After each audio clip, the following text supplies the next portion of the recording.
আসসালামু আলাইকুম। রাজনৈতিক সংগঠনগুলো গ্রুপ অফ কোম্পানি, অর্থাৎ বাংলাদেশের সবচেয়ে বড় চাকরিদাতার সংগঠন। এই রাজনৈতিক সংগঠনগুলো কিভাবে আসুন ছোট্ট করে বর্ণনা করি ও ব্যাখ্যা করি। একদিন একটি ঘরের দরজায় একটি ফকির এসে দাঁড়ায়।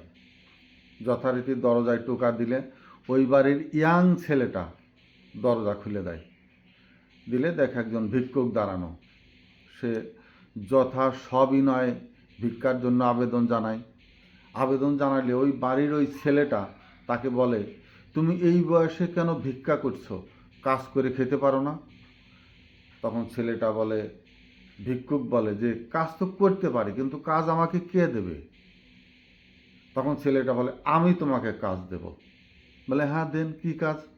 বলে, তুমি সারা দিন ভিক্ষা করবা, সন্ধ্যার আগে সমস্ত ভিক্ষার টাকা আমার কাছে দিবা, আমি মাস শেষে তোমাকে বেতন দেব।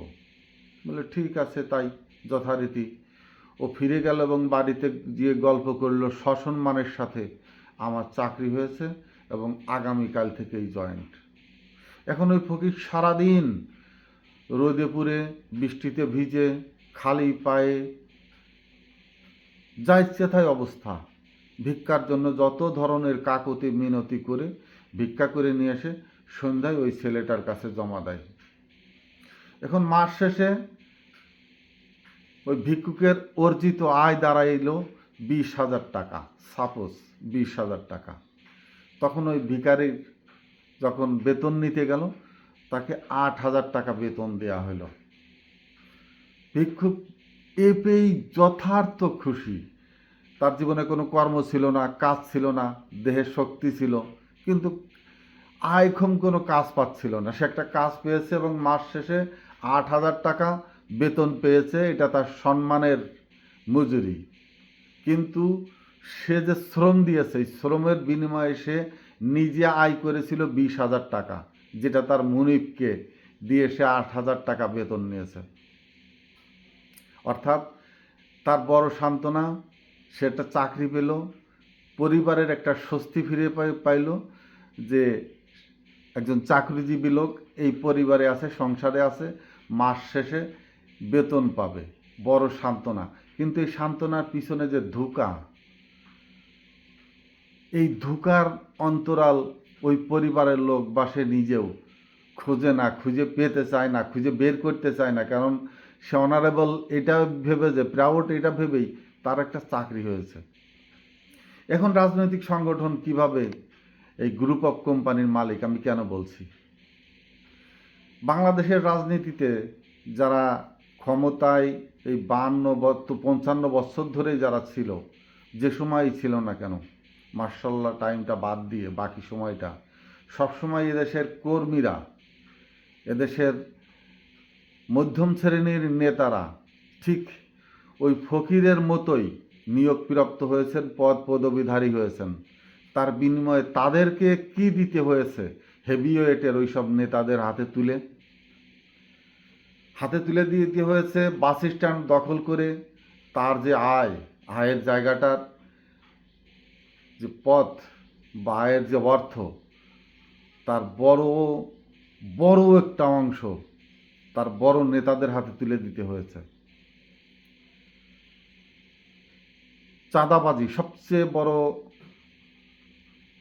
হাইলাইটস হয়েছে, যেটা নিয়ে বিগত এই সময়টায় যে চাঁদাবাজি এদেশে হচ্ছে অহর্নিশ, দিনে রাত্রি, প্রকাশ্যে গোপনে। প্রকাশ্যে আসে খুব কম, কারণ সবাই মান সম্মান নিয়ে নিরাপদে থাকতে চায়।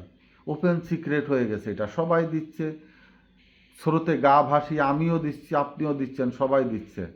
সম্ভ্রান্ত ঘরের মহিলারা যদি লোকালয়ে কোনোভাবে শারীরিকভাবে গোপনে লাঞ্ছিত হয়, ইফটিজিংয়ের শিকার হয়, তারা সহসাই ওটা ওপেন করে না, কারণ তার পরিবারের মান সম্মান, নিজের অবস্থান। আমি দেখেছি খুব বড় মাপের অফিসার সমস্যার জন্য বাসে উঠছে এবং তার পিছনে চিমটি কাটা হয়েছে, সে লজ্জায় মুখ ধরে দাঁড়িয়ে থেকে নেমে গেছে, বলেনি। কারণ এই যে গাড়িতে উঠেছে সেই গাড়িতে তার ওঠার কথা না, অত্যন্ত বড় মাপের একজন কর্মকর্তা, কিন্তু প্রয়োজনের মুহূর্তে ওই পথ ওই যানবাহন তাকে বেছে নিতে হয়েছে এবং ইফটিজিংয়ের শিকার হয়েছে অত্যন্ত নিম্নমানের মানুষ দ্বারা। সে শারীরিকভাবে তার লজ্জা স্থানকে স্পর্শ করেছে তারা, কিন্তু তিনি প্রকাশ করেননি।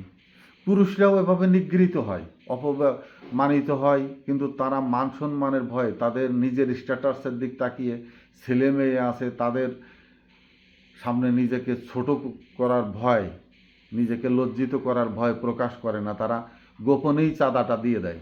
এই যে চাঁদা কালেকশন, বিভিন্ন প্রতিষ্ঠান থেকে যে কমিশন, এরা তো বড় নেতারা আসে না, আবার এরাও সরাসরি ফিজিক্যালি বড় নেতার সাথে সাক্ষাৎ করতে যেতে পারে না, বাধ্যবাধকতার কারণেই মাঝে একটা ইন বিটুইন যে ব্যক্তিটি এই জায়গাটা পিয়নের কাজ করে, এটাই হচ্ছে একজন রাজনৈতিক মধ্যম শ্রেণীর নেতা, পদ পদবীধারী নেতা, অথবা রাজনৈতিক দলের ক্যাডার, বেশ শরীর স্বাস্থ্য ভালো, মারদাঙ্গা আছে, দু একটা কুপানোর রেকর্ড আছে, বা কোমরে যা কিছু নিয়ে যায় উঁচু করে ওনাদেরকে দেখায় যে অর্থটা দেয় সেটা নিয়ে তুলে দেয় বড় বড় নেতাদের হাতে, বড় নেতাদের মাধ্যমে হয়ে একেবারে সর্বোচ্চ পর্যন্ত চলে যায়। যে মানে এগুলো বলার কথা, সবাই জানে যে প্রত্যেকটা থানা থেকে, ট্রাফিক অফিস থেকে, শ্রমিক ইউনিয়ন থেকে লাখ লাখ কোটি কোটি টাকার ব্রিফকেস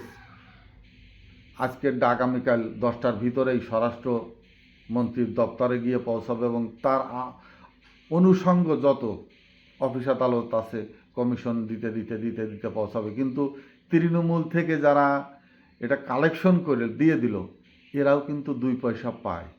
মাস শেষে হোক, তাদের বড় পরিচয় হলো দলের পদ, বড় একটি আইডেন্টিটি, এটা হলো তাদের আইডেন্টি কার্ড, আমি এই দলের অমুক পদে আছি, এটা হলো তারা আইডেন্টি কার্ড হিসাবে ব্যবহার করে। এটা দল তাকে এই আইডেন্টি কার্ডটি ফিজিক্যালি নয়, কিন্তু একটা পদে মর্যাদা সহকারে চাঁদাবাজি যাতে করতে পারে, সম্মানের সাথে দুর্বৃত্ত যাতে করতে পারে, সমাজ যেন তাকে সম্মানের সাথে দুর্বৃত্ত করার সকল সুযোগ সুবিধা দেয়, তাকে যেন তার সম্মানের আসীন চেয়ারে বসায়, তাকে তার সামনে মাথা নত করে নতজানু হয়ে সম্মান দেখায় সে দলের, যেহেতু পদধারী একজন ব্যক্তি। এবং এই পদধারী ব্যক্তি এই কালেকশনের কাজটা যাতে নিরাপদে করতে পারে, থানায় ইনফরমেশন দেওয়া থাকে, আমাদের এই দলের এই ছেলে এই অঞ্চল এই পারপোজ, অর্থাৎ কোন চাঁদাবাজি তো অনেক ভাগ আছে, সরকারি অফিস আদালত থেকে কমিশন বাণিজ্য যেমন হয়, আপনারা খেয়াল করবেন, যাবেন ফিজিক্যালি যে দেখবেন ইওনো সাহেবের অফিসে কতিপয় রাজনৈতিক দলের পদ পদবীধারী ব্যক্তি তারা ইউনিয়ন সাহেবের সাথে বসে চা খাচ্ছে, গল্পগুজব করছে, অ্যাকাউন্টসে যাচ্ছে, গল্পগুজব করছে, সেখানে কোন কোন প্রজেক্ট কোথায় কোথায় কাজ হচ্ছে, কত টাকার প্রজেক্ট, সেখানকার কত কমিশন রেখে দিতে হবে, ইউনিয়ন সাহেবের সাথে কিছুটা পার্টসও করে অ্যাকাউন্টসে সেটা ধারণা দিয়ে যাচ্ছে।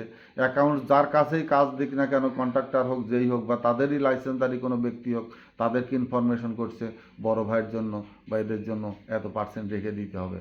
ডিসি অফিসে যান, ডিসি সাহেবের সাথে, এডিএম সাহেবের সাথে, সিএর কাছে বসে কারা কোন কোন পুন করছে।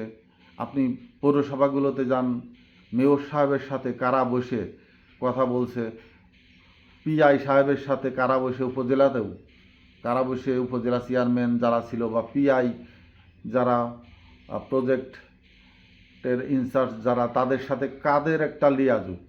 এই যে লিয়াজুর পদটা, এটা সেতু হিসাবে কাজ করছে দলের পদবিগুলা, এবং এখান থেকে সুন্দরভাবে কালেকশন হয়ে কোটি কোটি টাকা বড় ভাই নামে খ্যাত, রাজনৈতিক লিডার নামে খ্যাত, হেভি ওয়েটের নেতাকেও, মধ্যম ওয়েটের নেতাকেও, এই যে নেতাদের আয়ের একটি উৎস পদ সুন্দরভাবে ওই ফকিরের মতোই, অর্থাৎ তারা পদ দিল, তারা দলীয় পরিচয় করে দিল, তাদের বাধাবিঘ্ন না দিতে নিম্ন যে কর্মীরা তাদের বডিগার্ড হিসাবে তাদের পাশে থাকবে, তাদের তোষামদি করবে।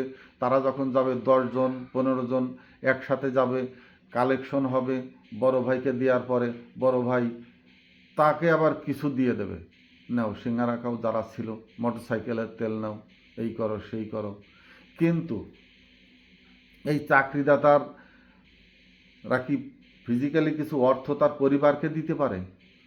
তাদের পরিবার এই বলে গর্ববোধ করে যে আমার ছেলে এমপি সাহেবের সাথে উঠা বসা করে, আমার ছেলে মন্ত্রী সাহেবের সাথে চলাফেরা করে, আমার ছেলে দলের এই পদ বহন করছে, সে যেখানেই যাচ্ছে তার আলাদা একটা অ্যাডভান্টেজ, একটা সম্মান পাচ্ছে, সেই সুবাদে পরিবারটাও কিছুটা সম্মানের ভাগ পাচ্ছে। এখন অনেকেই আগ্রহ প্রকাশ করে আমার 5টা ছেলে, 2টো ছেলে ঘুরলে একটা ছেলের যদি চাকরির ব্যবস্থা হয়, এই এমপি সাহেবের মাধ্যমে, এই মন্ত্রী সাহেবের মাধ্যমে, এই যে কালচারাল একটা পদ্ধতিগত সিস্টেম করে দেওয়া হয়েছে আমাদের দেশে, মানে এটা কি বলবো,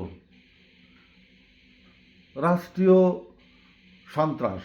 রাষ্ট্রীয় সরকার কিভাবে জনগণকে নিপীড়নের মধ্যে রেখে তাদের আনুগত্য রাখে, তার সকল অপকৌশল এই রাজনীতির কাঠামোর ভিতরে নিয়ে আসা হয়েছে।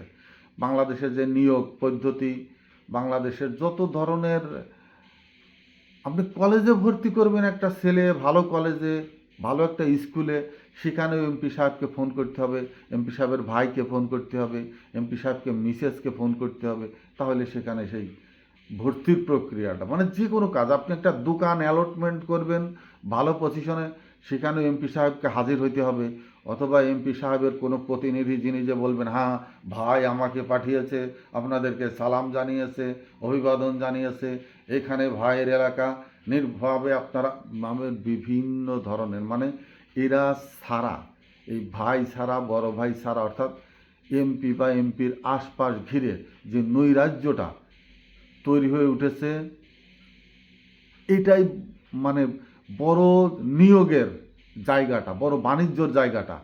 এর পিছনে যে ব্যাকগ্রাউন্ডে অনেকবার আমি বলেছি যে বাংলাদেশের যে লক্ষ কোটি বেকারত্ব, এরা বিদেশে পাঠাইতে ইচ্ছুক নয়। বিদেশের এই দেশের শিক্ষিত জনগণ, নাগরিক সরকারিভাবে বা সরকারি প্রচেষ্টায় যারা যে বাইরে যাবে, কোনো সরকারি সেটা চায় না। অর্থাৎ এরা চায় দেশের ভিতরে ব্যাঙের মতো বেকারত্ব যুবকেরা ঘুরে বেড়াক, তারা তাদের সিঙ্গারা খাওয়াক, চা খাওয়াক, পদ পদবী, তাদের সাথে রাস্তায় উল্লাস করে বেড়াক, উন্মাদ করে বেড়াক, রাজনৈতিক যে স্নায়ু শক্তির প্রদর্শন করে সরকারকে একটি শক্তিশালী দল এবং সরকার যে একটি শক্তিশালী জনগোষ্ঠীর স্নায়ু সমর্থন নিয়ে টিকে আছে, এইভাবে জনগণকে ভয় ভীতিতে রাখুক। এই জন্য যুবকদেরকে আরও বেকার, আরও অসহায়, আরও পঙ্গুত্ব করে রেখে তাদের পরিবারগুলোকে সর্বনিঃস্ব করে ওই নেতাদের অনুগামী করে রাখার যে প্রক্রিয়া, আমি এটাকেই বলেছি রাজনৈতিক সংগঠনগুলো বড় ধরনের গ্রুপ অফ কোম্পানি বা মাল্টিপারপাস কোম্পানির চাকরিদাতা, নিয়োগদাতা। এটা কতদিন থাকবে বাংলাদেশে? জনগণ যদি জেগে ওঠে, জনগণকে সজাগ করার দায়িত্ব এই জনগণকেই। কোনো নেতা, কোনো পলিটিক্যালি পাওয়ার এই জনগণকে সজাগ করবে না। তারা চাবে জনগণকে অন্ধকারেই নিমজ্জিত করে রাখতে।